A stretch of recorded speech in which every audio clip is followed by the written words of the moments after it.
कि आज हम किसके अधीन में है और किसके अधीन से हम चल रहे हैं और जी रहे हैं।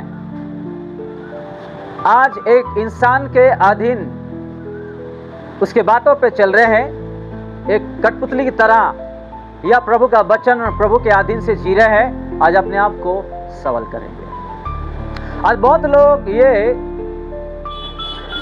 चीज को नहीं जानते हैं कि हम किसके अधीन में चले और जिए और खड़ा हो सके।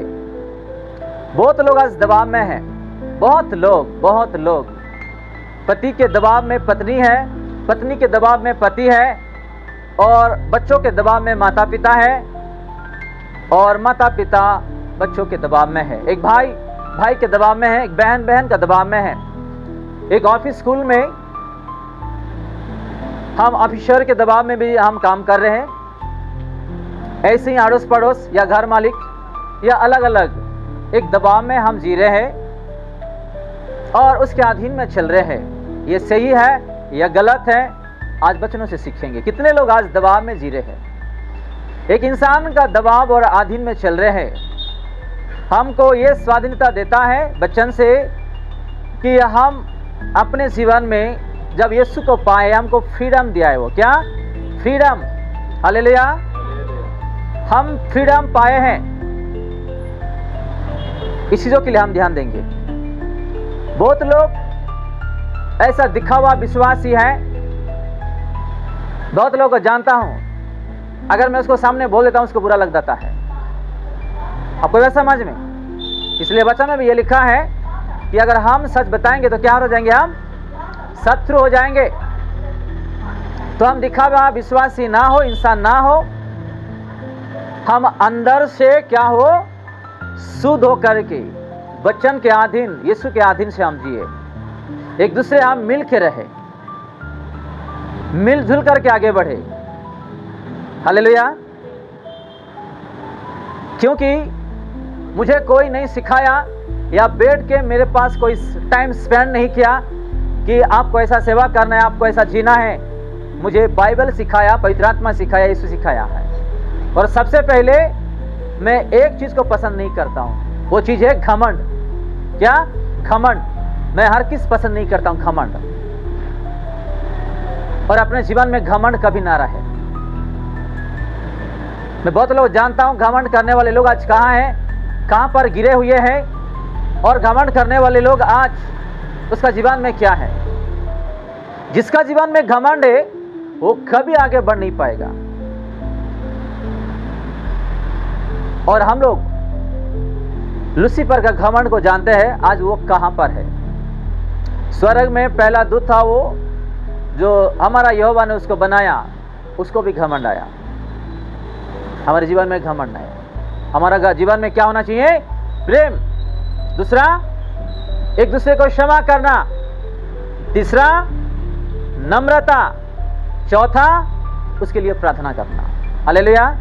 आपको वह समझ में? पहला प्रेम, दूसरा एक दूसरे को क्षमा करना, तीसरा उसके लिए प्रार्थना करना, और चौथा नम्रता। अगर ये चीज हमारे जीवन में है, हम बहुत आगे जाएंगे। आज अधीन के बारे में देखते हैं कि सब कुछ किसके अधीन में होना चाहिए और पुत्र भी किसके अधीन में है, ये हम जानेंगे। आपको यह समझ में? हम किसके अधीन में आज चल रहे हैं। एक रिमोट होता है जो टीवी ऑन करते हैं और चैनल को बदलते हैं, क्योंकि अपने पास क्या है? रिमोट है।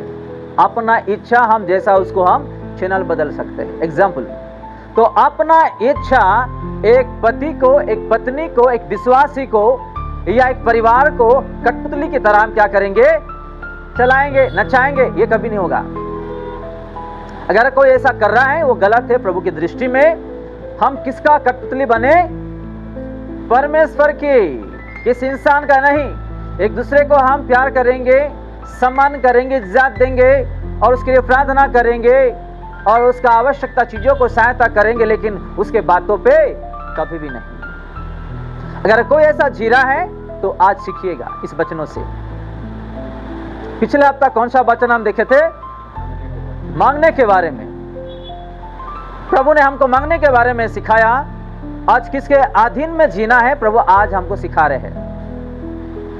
देखो, साधारण हम स्कूल कॉलेज में जाते हैं या एक घर भाड़ा लेते हैं और वहां जाके रहते हैं, या कहीं कंपनी या ऑफिस में काम करते हैं, तो हमारे ऊपर क्या आता है? एक दबाव आता है कि नहीं? एक दबाव आता है। उस दबाव में हम कभी भी जिंदगी ना जिए। हम खुल के जीने के लिए प्रभु ने एक फ्रीडम दिया है।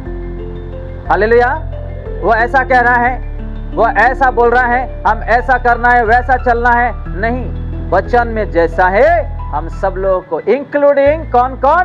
प्रभु के दास, प्रवक्ता और भविष्य वक्ता, हर बड़े बड़े छोटे से लेकर के बड़े तक प्रभु के वचनों में जीना है, चलना है। मैं प्रचारक हूं, मैं प्रचार करने से नहीं होगा, मुझे भी उसके अधीन में और वचन के अनुसार जीना है, चलना है। हालेलुया। ये हमारे में जब तक नहीं होगा हम कभी भी जिंदगी में आगे बढ़ नहीं सकते। कुछ परमेश्वर ही है। अगर आप उठना, बैठना, चलना, खेलना, फिरना, कुछ करना, कौन है? सब कुछ परमेश्वर है, उसको छोड़ के कोई है नहीं। आप लोग कुछ कुछ चीज नहीं जानते हैं। मैं मेरा जीवन में अनुभव किया हूं। मैं इस अधीन के बारे में मेरा एक छोटा गवाही देता हूं। मैं जब ऑफिस में जॉब कर रहा था तो मुझे भी कठपुतली तरह नाचना पड़ता था। कैसे? मैनेजर का बातों में और जनरल मैनेजर के बातों में, जीएम के बातों में मुझे भी चलना पड़ता था। लेकिन जब मैं प्रभु में आया, वचन को फॉलो करने लगा, उन लोग मेरे बातों में चलने लगे। हालेलुया। जब मैं प्रभु में नहीं था उसके बातों में चल रहा था। जब प्रभु में मैं आया, वचन को फॉलो करने लगा, इस दास का बातों में उन लोग चलने लगे और मुझे के साइड और ऑफिस सौंप दिए। ये बंदा कर सकता है, इसके पास जाने की आवश्यकता नहीं है। और मेरे हाथ के नीचे बहुत सारे इम्प्लेस दे दिए हैं। मैनेजर कभी आएंगे तो आएंगे, नहीं तो नहीं। हालेलुया। मैं इसलिए गवाही दे रहा हूं, जब तक आप वचन के अधीन, परमेश्वर का अधीन नहीं चलोगे, आपके जीवन में कुछ भी सक्सेस नहीं हो पाएगा। आमीन। जब तक कि हम सब लोग मिलकर के परमेश्वर के अधीन और वचन के अधीन से नहीं रहेंगे, नहीं चलेंगे, हमारे जीवन में कुछ भी सक्सेस देख नहीं पाएंगे। आज हम विशेष करके एक अधीन के बारे में देख रहे हैं। पति बोलते हैं कि आप क्यों लेट आए, कल से लेट नहीं आना है। आज ऐसा खाना बना है, कल से ऐसा खाना नहीं बनना है।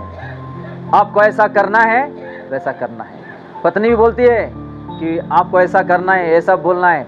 यानी क्या हो रहे हम उसके बातें में। ठीक है, अच्छे चीजों के लिए आप फॉलो करिएगा, जो परिवार के लिए अच्छा है और वचन में होते हुए कुछ बोल रहे हैं, आप फॉलो करिएगा। हमारे लिए, परिवार के लिए, घर के लिए भी वो आशीर्वाद है। राइट।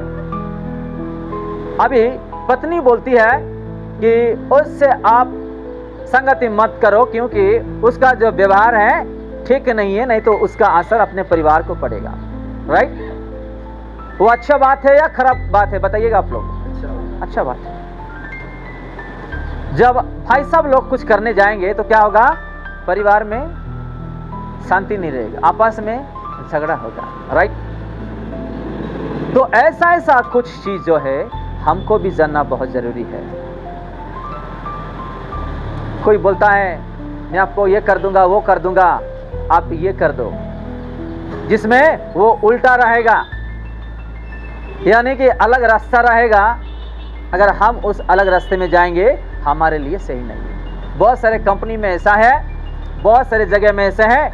आप उसको ऐसा बोलो, ऐसा करो, मैं आपका सैलरी बढ़ा देता हूँ, आपको प्रमोशन कर देता हूँ, आपको ये देता हूँ, वो देता हूँ। वो रॉन्ग रास्ता है, वो गलत रास्ता है वो। आमीन। वो क्या हो रहा है? उसका अधीन में हम चल रहे हैं, उसके बातों के अधीन में चल रहे हैं, जो उसमें सच्चाई नहीं है, वचन नहीं है। आमीन। तो ऐसे कुछ ही जो है आज हम सीखेंगे। यहाँ पे हम देखते हैं, पुत्र सब कुछ सौंप दिया अपना पिता को और उसका अधीन हो गए। राइट। वैसे यहाँ हम भी पुत्र को और अपना परमेश्वर को सारा चीज सौंपते हुए अधीन में जीना है। कोई आपके परिवार में कलेश आ रहा है, उसको आप रिमोट की तरफ चलाओ मत।